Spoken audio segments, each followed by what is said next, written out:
Hello fragrance family, welcome to Fragrance Therapy. I'm your host Alim. Look, a majority of my channel is based around affordable fragrances. I love that high quality Middle Eastern fragrances are gaining popularity. Basically, anyone can enjoy this thing that we all love. But while I focus on that, I definitely still love and admire both niche and designer fragrances as well. In my case, I'm lucky I have access to some wholesalers and some company stores that sell these things at a discount. But at the end, I still take affordability into account when I'm judging these fragrances. Something like Bleu de Chanel L'Exclusif would not make a list like this because I simply don't believe the product justifies the price. With all that said, there were definitely some fire designer releases this year that you can now pick up at a relatively decent price. So let's dive into my top 10 designer releases of this year.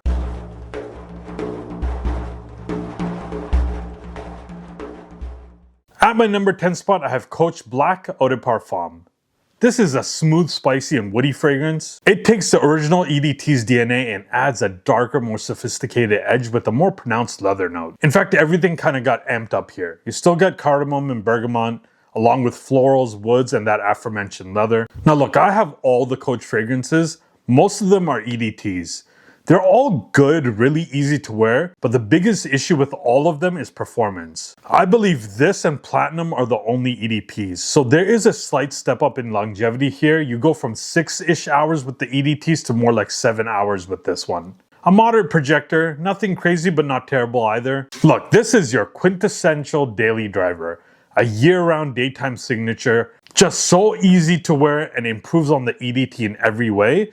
An amazing affordable designer release this year. At my number 9 spot, we have Boss Bottled Beyond. And Boss fragrances, they kind of hold a unique position in the market. They're basically respected by everyone, from beginners all the way to like hardcore fragrance snobs. So it was kind of a surprise that this newest release kind of got buried, because in my opinion, this was actually a pretty good release. I think two things went against it. First, Hugo Boss put a bunch of marketing behind it and really kind of pushed it hard. And our Fragcom does not like having things pushed on them.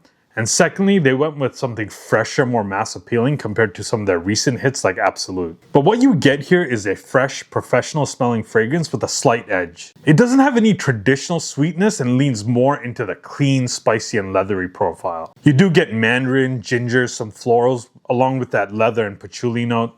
Now this thing, I get it, it's a bit safe. It's not as out there as some of their more recent releases, but nevertheless, it's a good freshie. Good longevity for a fresh fragrance, about 7 hours, strong projection for the first hour or so, then it does settle into a moderate projector. Another great year-round daily driver just like the last one, easy to rock at work meetings or professional environments. Something that you could just pick up and go, but maybe that is something that held it back. But if you just give it a chance, it's a great everyday use scent. Look, I think Ralph Lauren had a big year this last year. I have 2 Ralph Lauren fragrances on the list.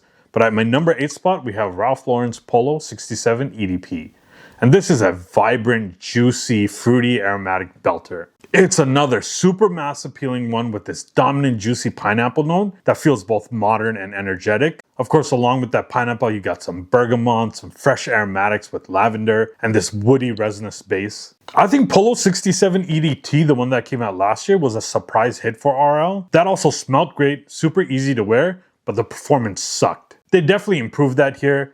7 hours solid for a fresh fragrance like this. Surprisingly strong projection for the first hour or two. A staple warm weather, summer, spring days type of fragrance. Great for the gym, for outdoor events, for the beach. This one might be the most blind buy safe fragrance in the entire list. My number 7 might be a lot of people's favorite designer release of the year, and that's Viktor & Rolf's Spicebomb Metallic Musk.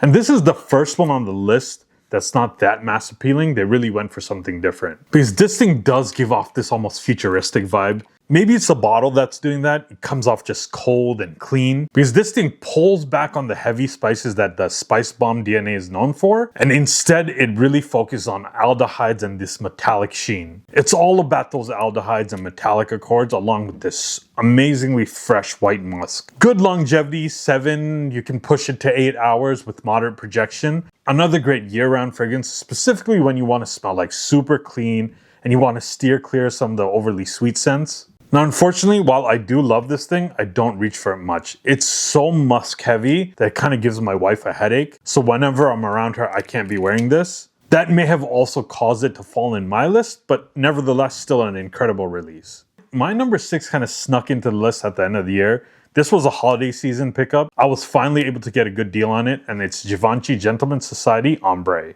Now look, the Gentleman line is great, but its flankers kind of all have the samey feel to it. All of them are super iris heavy. They are great, but I think they needed a bit of a makeover for this line. And I love what Givenchy did here. They kept that iris heart, but they toned it down a bit. They gave it a nice different touch. It is a refined, creamy, and warm twist on that iris-focused DNA. Spicy aromatics on top, nice dose of woodiness with sandalwood and 2 kinds of vetiver, and of course that signature iris. They also had some nice depth with vanilla, ambery resins, and this tobacco base. No worries, if you are tobacco averse, it is not overpowering here, it is subtly used. Solid 8 hours of longevity, moderate projection, feels upscale and classy, so I'm glad it's not too overpowering. This is the first true cold weather fragrance on the list. Best for fall and winter evenings, great for formal events, think suit and tie. Excellent late addition to the list. At my number 5 spot, we have the second Ralph Lauren on the list, and that's Ralph's Club New York. Now I do love me some Ralph's Club. I have every single one, and Ralph's Club Parfum has always been my favorite. But this one definitely is up there as well. This is this woody, highly aromatic take on that DNA. Good dose of fresh fruits and fresh spices with blackcurrant and citruses up top. Lavender and geranium gives it that aromatic edge. And woods and this creamy bourbon vanilla to kind of round it out. Good longevity, about 8 hours with strong projection for that first hour. This one might be the most versatile fragrance on the list. Wear it year round.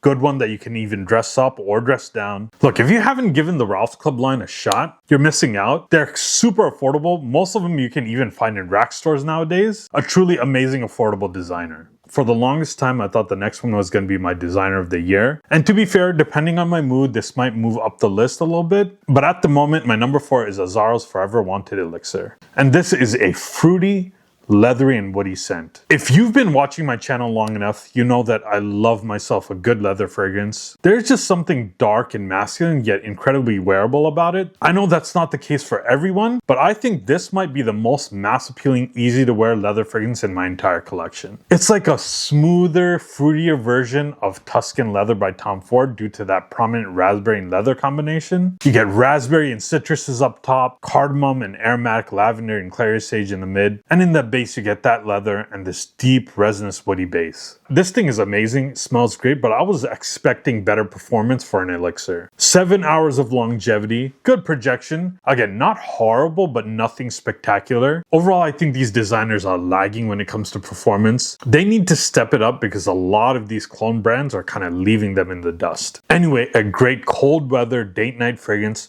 I love the Azzaro Wanted line, and this is a great new addition. At my number 3 spot, we have YSL Myslf L'Absolu.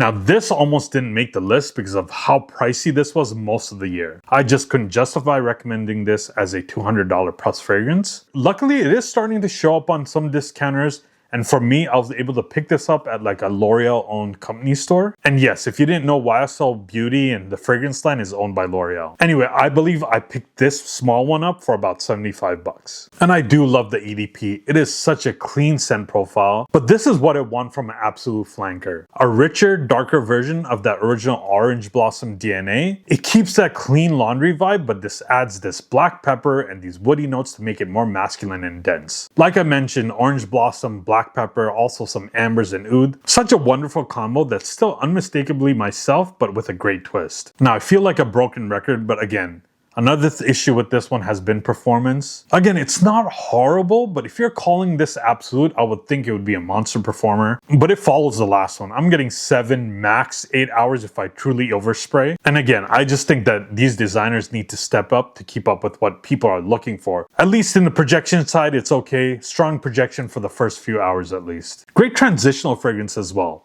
Think spring and fall. The reason is it adds some of that depth that makes it a little bit different from the standard freshie. Great pickup, especially if you can find it at a decent price. At my number 2 spot, we had Valentino's Born in Roma Extra Dose.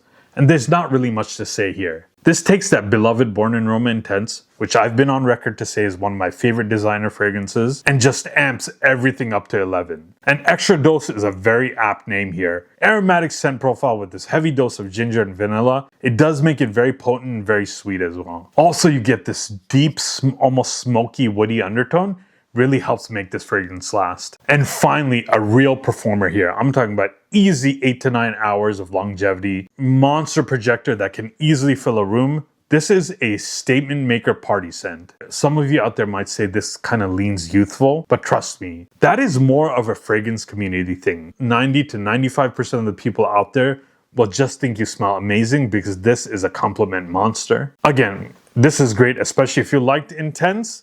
This is just that on steroids. I knew this last one was going to be my number one as soon as I got in hand, and that's Stronger With You Parfum by Armani. If you like that Stronger With You DNA but thought it was a bit too sweet, this one is for you. For my taste, they improved this DNA in almost every single way. This is the most concentrated and mature take in the entire line. It's right up there with Stronger With You Tobacco and Leather. It focuses on that smoky, nutty chestnut note and moves away from that overly sugary sweetness. Also emphasizes the leather a bit more, but it does all this without totally sacrificing that creamy vanillic and aromatic lavender and sage. Not a huge departure, but it's just like they tweaked things. Like they added a little bit more of this, took a little bit less of that, and then bang, they come up with the best version of this DNA. Also, another one that actually performs 8 to 9 hours with strong projection for the first couple of hours. The Stronger With You Parfum DNA has been my go-to this winter. I do supplement using this with Rift Season Rise and Codlodge Titan. They're both excellent alternatives. But still, my biggest regret with this one is not buying the bigger bottle. So there you have it, folks. My top 10 designer fragrance releases of the year. Let me know if I left any of your favorites off the list. And we're so close to my next goal, which is 5,000 subs. So if you're not subscribed, please do. It really helps the channel grow. And as always, stay tuned for more affordable fragrance content. Until next time, I'm out.